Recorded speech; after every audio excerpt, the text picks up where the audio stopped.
Welcome back to Game 1 of the Magic the Gathering World Championship, where Bob Maher Jr. is trying to decide whether to attack with his minion. However, what Bob really needs right now is a Phyrexian Colossus. I mean, the Colossus requires Finkel to have 3 blockers, but he's still going to have the minion tokens later. He doesn't have to attack now to get rid of the tokens. Right. 1, 2, 3, 4, 5, 6. Make a token. Yep. 2 mana left. Maher still does have Colossus in his deck. We've checked, and it's 1 not in the graveyard or the remove from game pile. 0 mana left. Make another token. Block both your tokens. All right, so all those 1919s collide into each other and go away. If he had Tinker now, he'd be done. So he's playing to, he's got to draw Stroke of Genius next turn or have it in his hand. 2 of his Stroke of Geniuses are in the remove from game pile. Finkel's already well aware of those. Tanglewire. Oh, Tangle Wire. What does that do? You're up. End your turn, port. Doesn't seem like it's... Sounds good. I think I did this math right already. Finkel had already anticipated Tangle Wire. Alright, the Tangle Wire in stack. Yep. In response. Just in case. I'll make a token. Okay. What's interesting is I think the way that Maher played it, he may not have Stroke of Genius available anymore. Stroke of Genius may not give him the win. Oh, interesting. Because he's unable to untap his Grim Monolith. He's going to have to tap his lands to the Tangle Wire.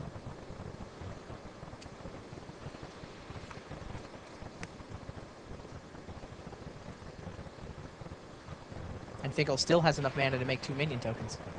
He'd already worked that all out ahead of time. That's why he played the second key. 1, 2, 3, 4, 5. Let's make this up. Your turn. Wire in the stack, creative in the stack. Okay.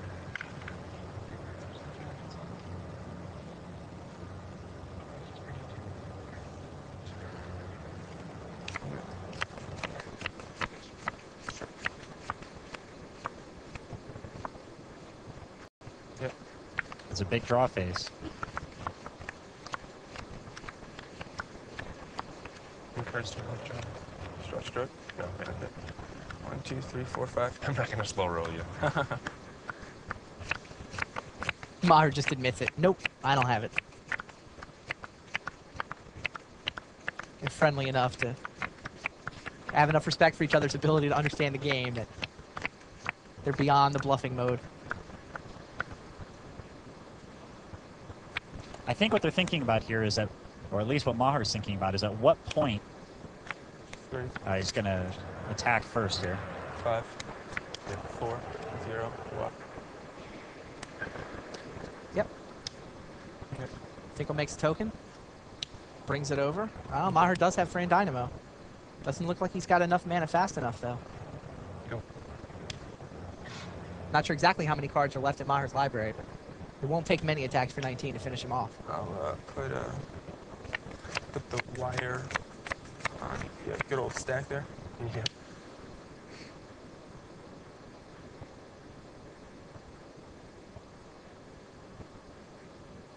Finkel making minion tokens before processing Tangle Wire because he wants to just tap the token. Right.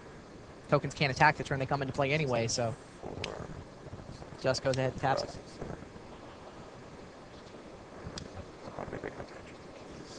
5. This single token. Remember back when Maher was going to easily win this game with that 1919 processor token? Boy, it certainly seemed like it. Then Finkel was going to easily win the game with Colossus. Boy, did it certainly seem like it. Crumbling Sanctuary looks pretty good for Maher. Boy, it certainly seemed like it. Tap these 2. Okay. Draw card.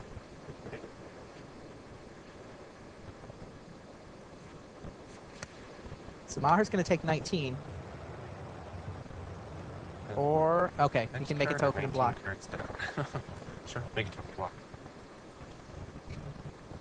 He needs Stroke this turn. Finkel almost out of cards in his library. Your turn. He loses the game if he's ever forced to draw a card that isn't there. Wire in the stack. And Stroke of Genius will do it. Friend Dynamo means Maher has plenty of mana. Can he draw Stroke of Genius?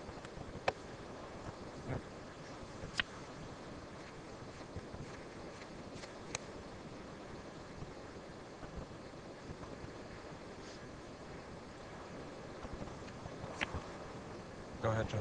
He can survive one more turn, I think. Yep. Finkel's got 2 tokens. Maher's going to be able to create a minion to block one of them. He's going to lose 19 cards. But hey, maybe the Stroke is 20 cards down, right? Exactly.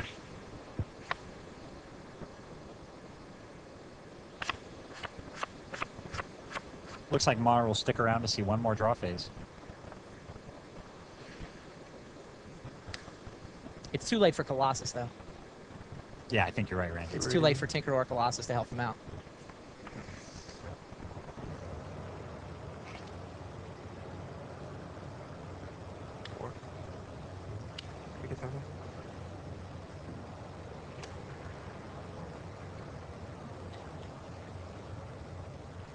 Have these two. All right. Finkel Draw. processes Tangle Wire.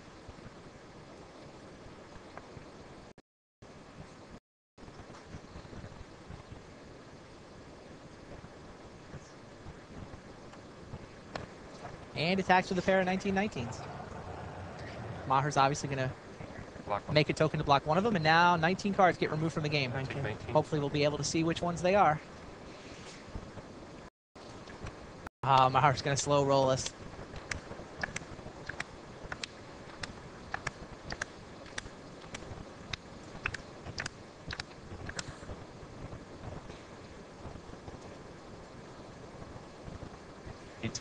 He has 18 left. One more hit will finish him. Is one of these Stroke of Genius?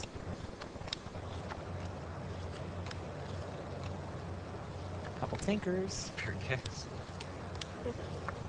He hasn't lost one yet. Oh, there it is. So Maher gets one more draw phase, but I don't think there's anything left for him to draw.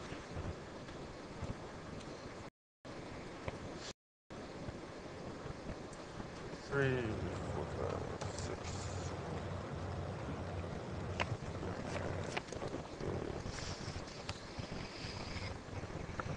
Four.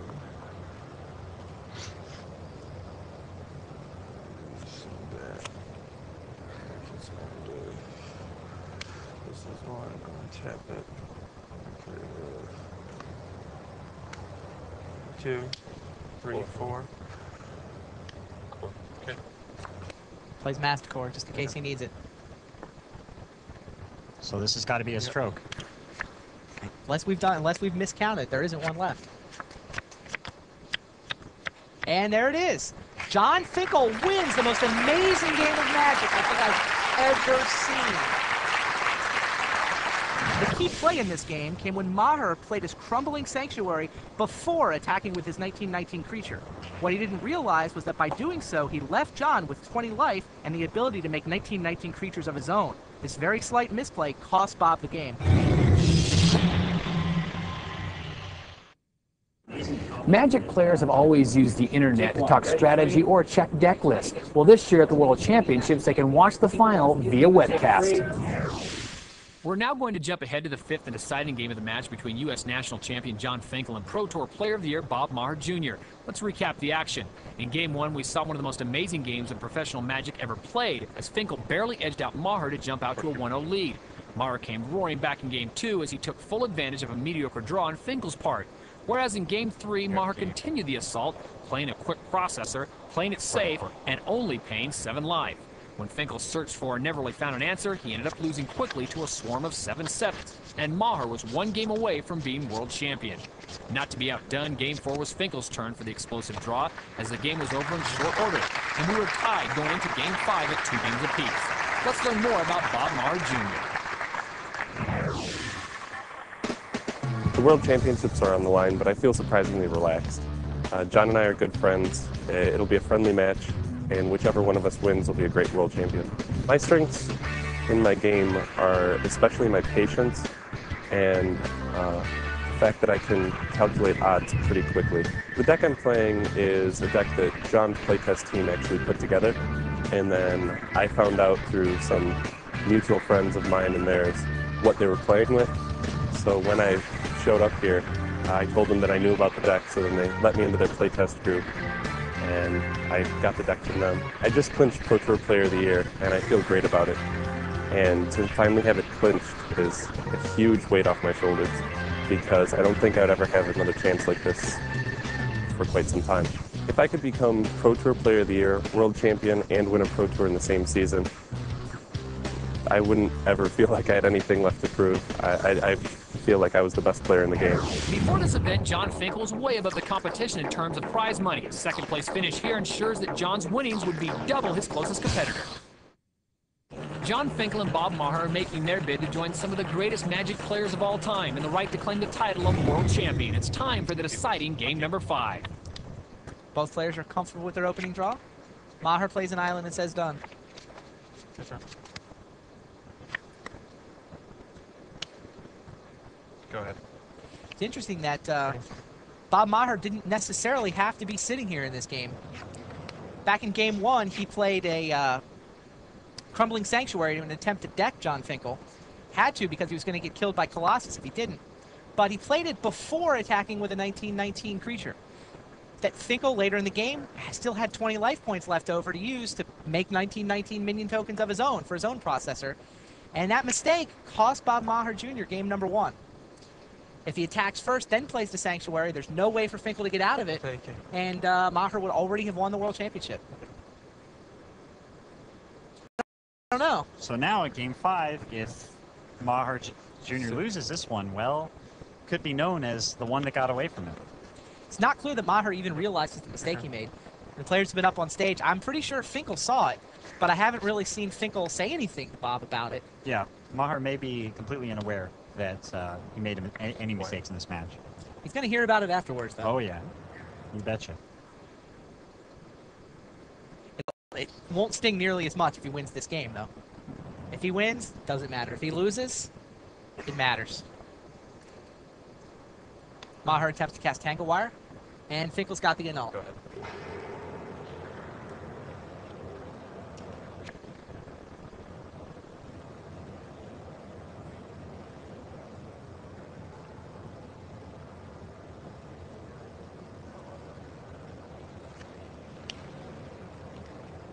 Finkel's got Tinker. Bye-bye Voltaic Key. And hello Colossus? Processor? I'm thinking Colossus, unless he's got a lot more artifact mana in his hand. Phyrexian Colossus. 8/8, almost impossible to block. Just a little bit of life to untap.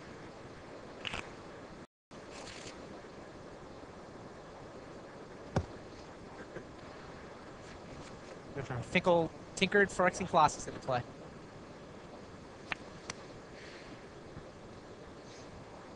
He's all tapped out, though. We'll see what Maher's got up his sleeve. Maher taps 4. For 3 and Dynamo. Taps that for 3. Okay. And plays Tangle Wire. Oh, my. That was huge. Finkel forced to tap 4 permanents.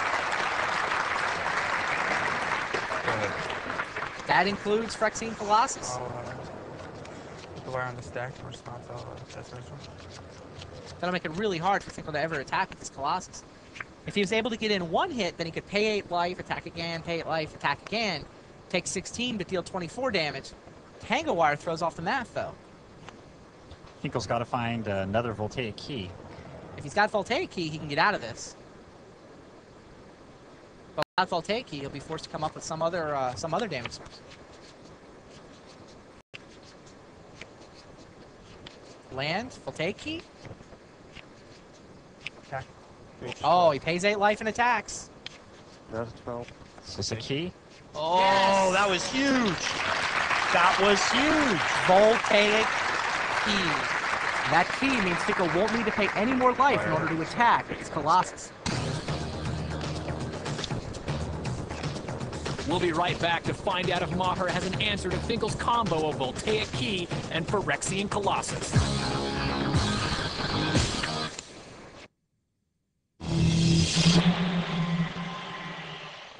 Welcome back to Game 5 of the World Championship Finals. I'm Randy Bueller, here with Brian Hacker, and when we left you before, Bob Maher was trying to find some answer to John's Phyrexian Colossus. Well, Maher does have a tinker. What should he go get, Brian? Bob's best chance right here is probably to try to get some offensive play and put Finkel under the same life pressure Bob himself is feeling right now. All right, Maher puts Phyrexian Colossus into play. That's some offense, and... oh! Tinker number 2!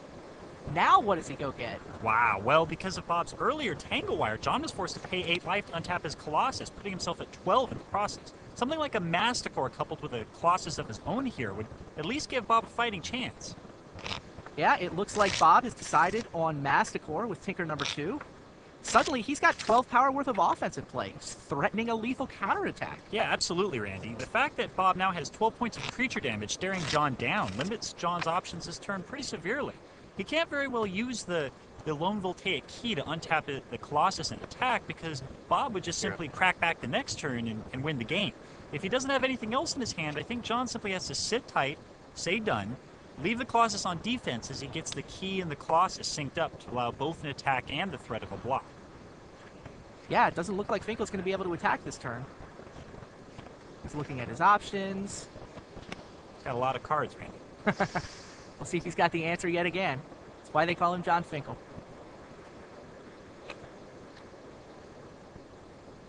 All right, Finkel's got... oh, my! Ooh. Voltaic Key number 2. Wow, that's awesome for John right now. That key is going to allow John to attack right away because he can now untap his Colossus and have the second key ready to untap it again to block. That was very timely for Finkel. Down 4. So John plays the second key, attacks for 8, putting Bob down to 4, and casts Tangle Wire. Wow, what an incredible turn for John Finkel. Maher's now going to have to come up with an answer to Colossus with only 2 mana available to him. Bob untaps, resolves Tangle Wire, draws, extends the hand. There it is! John Finkel wins the 2000 Magic the Gathering World Championship, taking out PT Player of the Year Bob Maher in an exhilarating 5-game match.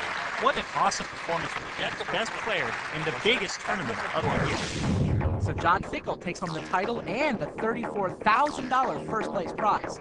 Maher earns 22 grand for second. Let's hear from the new world champion. I was worried a lot. I was down 2 games to 1. A lot of times I just threw what I had on the table and said, try to beat this. And, Bob's looking at his hand with 6 cards, for about 5 minutes. And I'm like, please don't beat it. Please don't beat it. And he didn't. So for Randy Bueller and Brian Hacker, I'm Todd Harris. This has been a presentation of ESPN, the worldwide leader in sports. For more, log on to ESPN.com, part of the Go Network, go.com.